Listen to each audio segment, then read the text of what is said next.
नमस्कार। धर्मवीर भारती द्वारा लिखी गई गुनाहों का देवता का अगला भाग प्रस्तुत कर रही हूँ। चंदर एकदम बोल उठा, अरे सुधा सुधा, जरा बिनती की आंख देखो। इस वक्त अभी आई। बगल के कमरे में तश्तरी रखते हुए सुधा बोली, बड़े खराब हैं आप। बिनती बोली, हाँ बनाओगी ना आज से हमें, हमारा दिमाग ठीक करोगी ना। बहुत बात कर रही हो, अब बताओ। बताएं क्या? अभी तक हम बोलते नहीं थे तभी ना, अब अपनी ससुराल में बोलना टुइयाँ ऐसी। वहीं तुम्हारे बोल पर रीझेंगे लोग। चंदर ने फिर छेड़ा, छी राम राम, ये सब मजाक हमसे मत किया कीजिए। दीदी से क्यों नहीं कहते, जिनकी अभी शादी होने जा रही है। अभी उनकी कहाँ, अभी तो तय भी नहीं हुई है। तय ही समझिए, फ़ोटो इनकी उन लोगों ने पसंद कर ली। अच्छा एक बात कहें, मानिएगा। बिनती बड़े आग्रह और दीनता के स्वर में बोली, क्या? चंदन ने आश्चर्य से पूछा। बिनती आज सहसा कितना बोलने लगी है। बिनती बोली, नीचे ज़मीन की ओर देखती हुई, आप हमसे ब्याह के बारे में मजाक न किया कीजिए, हमें अच्छा नहीं लगता।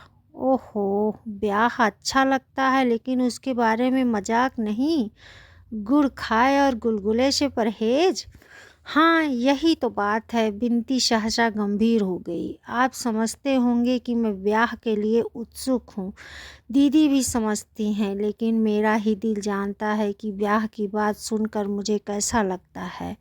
लेकिन फिर भी मैंने ब्याह करने से इनकार नहीं किया। खुद दौड़ दौड़ कर उस दिन दुबे जी की सेवा में लगी रही, इसलिए कि आप देख चुके हैं कि माँ का व्यवहार मुझसे कैसा है। आप यहाँ इस परिवार को देखकर समझ नहीं सकते कि मैं वहाँ कैसे रहती हूँ, कैसे माँ जी की बातें बर्दाश्त करती हूँ। वह नरक है मेरे लिए। माँ की गोद नरक है और मैं किसी तरह निकल भागना चाहती हूँ। कुछ चैन से तो मिलेगा। बिनती की आंखों में आंसू आ गया और सिसकती हुई बोली, लेकिन आप या दीदी जब यह कहते हैं तो मुझे लगता है मैं कितनी नीच हूँ, कितनी पतित हूँ कि खुद अपने ब्याह के लिए व्याकुल हूँ, लेकिन आप ना हाथ करे तो अच्छा है। बिनती की आंसुओं का तार बंध गया था। सुधा बगल के कमरे से सब कुछ सुन रही थी। आई और चंदर से बोली, बहुत बुरी बात है चंदर। बिनती क्यों रो रही हो रानी? बुआ का स्वभाव ही ऐसा है, उससे हमसे अपना दिल दुखाने से क्या लाभ। और पास जाकर उसको छाती से लगाकर सुधा बोली, मेरी राज दुलारी, अब रोना मत। अच्छा हम लोग कभी मजाक नहीं करेंगे, बस अब चुप हो जाओ। रानी बिटिया की तरह जाओ, मुंह धो आओ। बिनती चली गई। चंदर लज्जित सा बैठा था। लो अब तुम्हें भी रुलाई आ गई है क्या? सुधा ने बहुत दुलार से कहा, तुम मुझसे ससुराल का मजाक मत किया करो। वह बहुत दुखी है और बहुत कदर करती है तुम्हारी। और किसी का मजाक की बात और है, हम या तुम कहते हैं तो उसे लग जाता है। अच्छा वो कह रही थी तुम्हारी फ़ोटो उन लोगों ने पसंद कर ली है। चंदर ने बात बदलने के ख्याल से कहा, अरे क्या कोई हमारी शक्ल तुम्हारी तरह है कि लोग नापसंद कर दें? सुधा अकड़ कर बोली, नहीं सच सच बताओ। चंदर ने पूछा। अरे जी, लापरवाही से मुँह बिचका कर सुधा बोली, उनके पसंद करने से क्या होता है, मैं ब्याह वाह नहीं करूँगी। तुम इस फेर में न रहना कि हमें निकाल दोगे यहाँ से। इतने में बिनती आ गई, वह भी उदास थी। सुधा उठी और बिनती को पकड़ लाई और ढकेल कर चंदर के बगल में बिठा दिया। लो चंदर, अब इसे दुलार कर लो, अभी गुनगुनाने लगे। बिल्ली कहीं की। सुधा ने उसे हल्की सी चपत मारकर कहा। बिनती का मुंह अपनी हथेलियों में लेकर अपने मुंह के पास लाकर आंखों में आंखें डालकर कहा, पगली कहीं की, आंसू का खजाना लुटाती फिरती है। चंदर, डॉक्टर शुक्ला ने पुकारा और चंदर उठकर चला गया। सुधा पर इन दिनों घूमना सवार था। सुबह हुई कि चप्पल पहनी और गायब। गेशु, कामनी, प्रभा, लीला, शायद ही कोई लड़की बची होगी जिसके यहाँ जाकर सुधा उधम न मचा आती हो और चार सुख दुख की बातें न कराती हो। बिनती को घूमना कम पसंद था। हाँ, जब कभी सुधा के यहाँ जाती थी तो बिनती ज़रूर जाती, गेशु के यहाँ जाती थी तो बिनती ज़रूर जाती थी। उसे सुधा की सभी मित्रों में गेशु सबसे ज़्यादा पसंद थी। डॉक्टर शुक्ला के ब्यूरो में छुट्टी हो चुकी थी, पर वे सुधा का ब्याह तय करने की कोशिश कर रहे थे, इसीलिए वह बाहर भी नहीं गए। चंदर 1.5 महीने तक लगातार मेहनत करने के बाद पढ़ाई लिखाई की ओर से आराम कर रहा था और उसने निश्चित कर लिया था कि अब बरसात के पहले वह किताब छुएगा नहीं। बड़े आराम के दिन कटते थे उसके। सुबह उठकर साइकिल पर गंगा नहाने जाता था और वहां आकर ठाकुर साहब से भी मुलाकात हो जाती थी। डॉक्टर शुक्ला ने भी कई दफ़े इरादा किया कि वो गंगा जी चले, लेकिन उनका एक तो उनसे दिन में काम नहीं होता था, शाम को वो घूमते और सुबह उठकर किताब लिखते थे। एक दिन सुबह लिख रहे थे कि चंदर आया और उनके पैर छूकर बोला, प्रांतीय सरकार का वह पुरस्कार कल शाम को आ गया। कौन सा? वह जो उस प्रांत में माता और शिशुओं की मृत्यु संख्या पर मैंने निबंध लिखा था, उसी पर। तो क्या पदक आ गया? डॉक्टर शुक्ला ने कहा। जी। अपनी जेब में से एक मखमली डिब्बा निकालकर चंदर ने दिया। पदक बहुत सुंदर था, जगमगाता हुआ स्वर्ण पदक जिसमें प्रांतीय राजमुद्रा अंकित थी। ईश्वर तुम्हें बहुत यशस्वी करे जीवन में। डॉक्टर शुक्ला ने पदक उसकी कमीज में अपने हाथों से लगा दिया। जाओ अंदर सुधा को दिखाओ। चंदर जाने लगा तो डॉक्टर साहब ने बुलाया, अच्छा अब सुधा की शादी का इंतजाम करना है। हमसे तो कुछ होने से रहा, तुम ही को सब करना होगा। और सुनो, जेठ दशहरा को लड़के का भाई और माँ देखने आ रही हैं और बहन भी आएगी गांव से। अच्छा। चंदर बैठ गया कुर्सी पर और बोला, कहाँ है लड़का, क्या करता है? लड़का शाहजहाँपुर में है, पर घर के जमींदार हैं वो लोग। लड़का एमए है और अच्छे विचारों का है।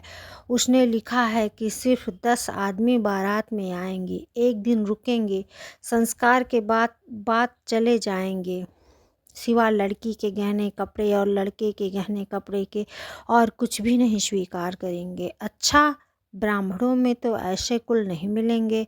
तभी तो सुधा की किस्मत है, वरन तुम बिनती के ससुर को तो देख ही चुके हो।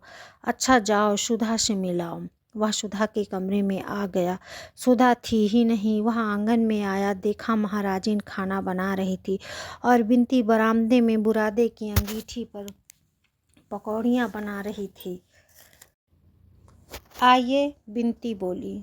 दीदी तो गई हैं गेशु को बुलाने, आज गेशु की दावत है, पीढ़े पर बैठ लीजिए। एक पीढ़ा चंदर की ओर बिनती ने खिसका दिया। चंदर बैठ गया। बिनती ने उसके हाथ में मखमली डिब्बी देखा तो पूछा, यह क्या लाए?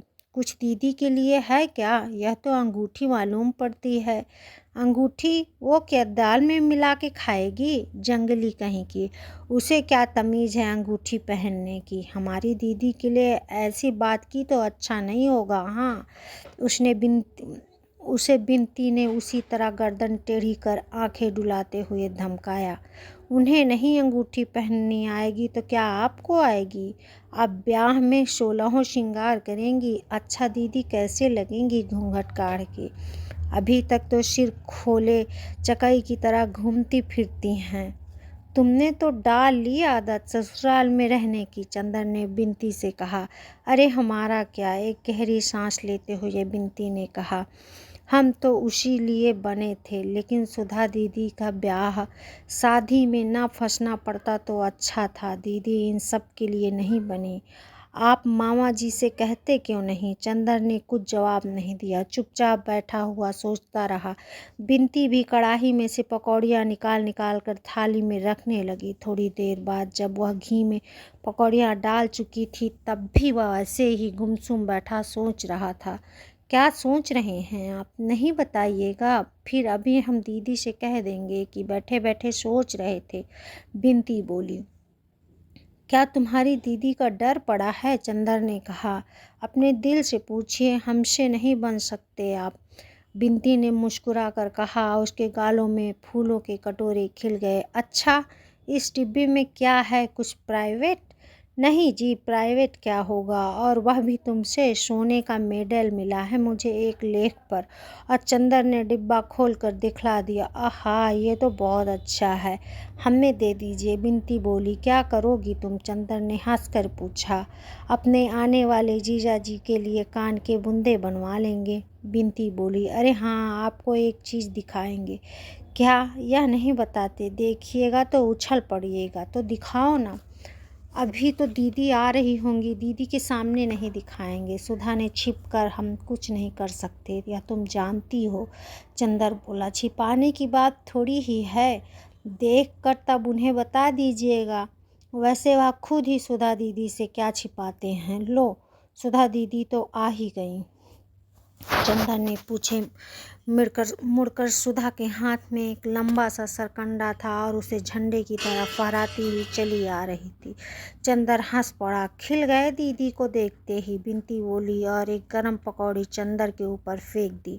अरे बड़ी शैतान हो गई हो तुम, इधर पाजी कहीं की, चंदर बोला। सुधा चप्पल उतार कर अंदर आई, झूमती इठलाती हुई चली आ रही थी। कहो सेठ स्वार्थी मल, उसने चंदर को देखते ही कहा। सुबह हुई और पकौड़े की महक लग गई तुम्हें? पीढ़ा खींचकर उसके बगल में बैठ गई और सरकंडा चंदर के हाथ पर रखते हुए बोली। लो, ये गन्ना घर में बो देना और गड़ेरी खाना। अच्छा, और हाथ बढ़ाकर वह डिबिया उठा ली और बोली, इसमें क्या है, खोलो या ना खोले, शेष कल। तब तक के लिए नमस्कार।